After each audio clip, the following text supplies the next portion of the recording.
Nak main. Sekejap aku set. Lah, serius. Aku suruh deposit set lah. Handset ni. Jangan risau. Serius Hari lah. Sabtu ni pun boleh lah. Baik. Aku pun tak tahu nak buat apa ni. Oh, hangpa cuti lah. Cuti lama sampai 1 bulan cuti.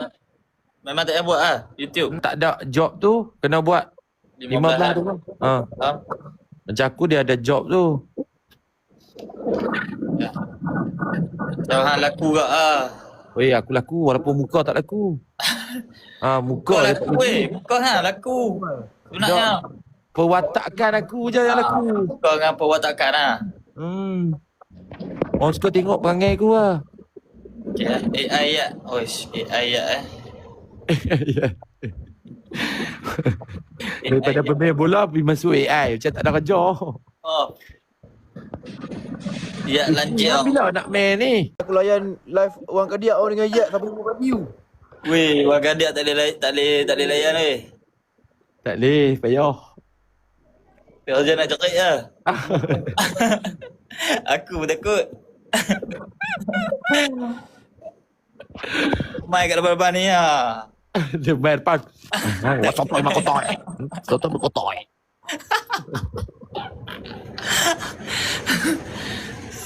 Siapa? Perlu aku duduk keluar ni. Dia kalau orang kenal, orang Kandiak ni dulu. Tak masa aku kenal dia lama dah, aku kenal dah.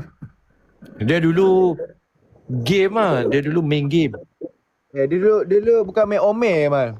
Dulu dia tak, sebelum tu ada dia main Omer, lepas tu dia main game. Dulu view dia tak banyak macam ni.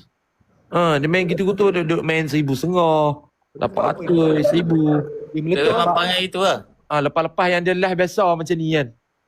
Live macam dengan Kimi. Dia live itu, yang dia letup tu. Dulu karakter dia pun memang sedap ke. Tengok, best lah tengok, cuma orang tak nampak lah. Satu lagi sebab dia live dengan Ryan semua lah. Sebab dia live dengan Ryan pun. Aku tak tahu dia layan jenis tu.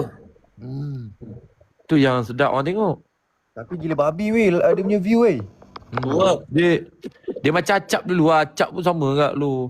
Tak laju sangat dia cakap tu. Rap biasa lah, rapper. Jangan kutuk ayah Maliki, budak-budak dia turun. Mampus. Kita tak apa, kita ada Tumula. Kita ada ni Kimi Kimi settle ni. Badan besar. Tak boleh aku ayah Maliki, aku lari je.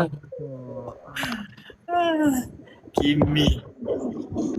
Bagi sampai ke bawah budak dia ada 400,000 lah. Dia orang 400,000. Anak ayah Maliki adik. Kita ada Tumula. Depa ada tu mula aku, awak nak panggil Maliki tu mai. Mai ni. Aku dia pergi. Bengkok mata kat atas. Wah, mak. Mak.